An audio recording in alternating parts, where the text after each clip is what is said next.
এক খেতাবাতের মধ্যে হযরত দাতা গঞ্জবখশ শকর আলাইহির রহমা তিনি এভাবে বলছেন যে আমার এক মুরিদ ছিল, আমার এক স্টুডেন্ট রুহানি সন্তান ছিল। সে যখন বায়াত নিয়েছে, তওবা করে আল্লাহর রাস্তায় ফিরে এসেছে, তাকে বলেছি অন্য কোথাও যাবে না, দুনিয়াদার কোথাও যাবে না, তুমি কোনো বিপদে পড়লে আমি তোমার সাথে আছি। এখন সরল সোজা ছিল, নদীর পাড়ে দিয়ে হাঁটতেছে হাঁটতেছে হঠাৎ করে পা পিছলে নদীর মধ্যে পড়ে গেল। যখন পড়ে গেছে আল্লাহ বাঁচাও আল্লাহ বাঁচাও, আল্লাহর পক্ষ থেকে খিজির আলাইহিস সালাম চলে আসছে। সুবহানাল্লাহ বলেন না। খিজির আলাইহিস সালাম বলে হাত দাও, আমি তোমাকে হেফাজত করছি, কারণ এই পুরো পানির দায়িত্ব হযরত খিজির আলাইহিস সালামের কাছে আল্লাহ দিয়েছেন। সুবহানাল্লাহ বলেন। এখনো যিনি যেনার কাছে মালাকুল মউত কিয়ামতের আগ পর্যন্ত যাবে না। মালাকুল মউত আজরাইল আলাইহিস সালাম সবার কাছে যাবে, কিন্তু খিজির আলাইহিস সালামের কাছে যাবে না। দুনিয়াতে এখনো তিনি বেঁচে আছেন। দুইজন ব্যক্তির কাছে অনেক পরে আসবেন আজরাইল আলাইহিস সালাম, যেটার কথা আমরা কোরআন সুন্নাতে পাই। একটা হলো খিজির আলাইহিস সালাম, আরেকজন হলেন ঈসা আলাইহিস সালাম।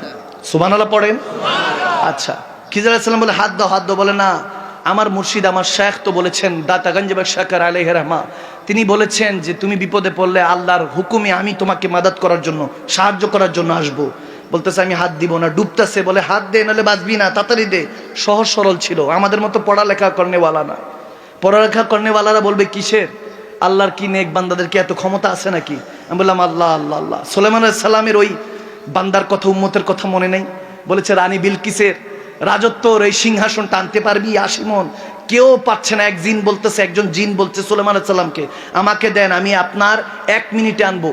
তখন সুলাইমান আলাইহিস সালামকে একজন ওনার উম্মত বলতেছে, হুজুর আপনি যদি পলকটা ফেলবেন, 1 পলকে আমি নিয়ে আসবো।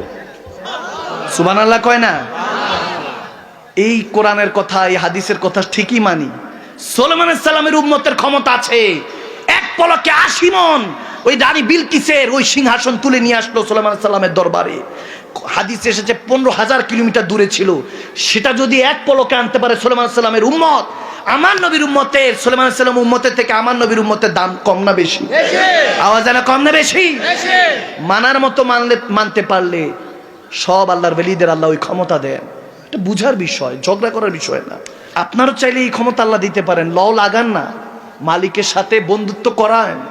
আপনি জুবান দিয়ে যেটা বলবেন আল্লাহ সেটা শুনবে। বলছে সিধা সাদা থাকে না গ্রামের, সহজ সরল, বলে না আমার শেখ বলেছেন তিনি আমাকে হেল্প করবেন আল্লাহর হুকুমে, আপনি দিব না। তখন খিজির আলাইহিস সালাম আওয়াজ দিলেন আল্লাহর হুকুমে, তখন তিনি শুনতে পেলেন, বলে আপনার এক মুরিদ মরতেছে, আপনার ছাড়া হাত দিবে না। তখন আল্লাহর হুকুমে তিনি ওই জায়গায় তৎক্ষণিক চলে আসতে পারলেন, এবং আল্লাহর ইচ্ছে বলে হাত দিয়ে উঠায় বলতেছে, তুই পাগল, খিজির আলাইহিস সালাম আসছে তোর বাঁচানোর জন্য, তুই কেন হাত দাস না? বলে হুজুর আপনি না বলছেন অন্য জায়গায় হাত দিতে না। সুবহানাল্লাহ। বলে আপনারা যেহেতু মানছি, আপনার দ্বারা আতিউল্লাহ আতিউর রাসূল আউলিল আমরি মিনকুম, কোরআনের আয়াত অনুযায়ী আল্লাহ রাসূলের ইতাআত করো, এবং তোমার পীর ও মুর্শিদ শায়েখের একজন হক্কানি রব্বানি আলেমের দামান ধরো, সে যা বলবে সেটাই আল্লাহ রাসূলের কথা। সুবহানাল্লাহ। তেনার পথে মতে মানো, এগুলো আকীদার কথা। এই জন্য বলছি, কি কষ্ট হচ্ছে বাবা? আকীদাটা পোক্ত করার জন্য। ওয়াকুনু মা সাদিকিন, যার সাথে আপনার সঙ্গ জ্ঞাপন হবে, আপনার সাথে যার বন্ধুত্ব হবে, মনে রাখবেন হাসরের ময়দানটা আল্লাহ তার সাথে আপনাকে উঠাবে।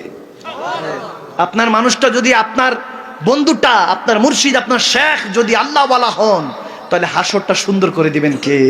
আল্লাহ। আল্লাহু আকবার।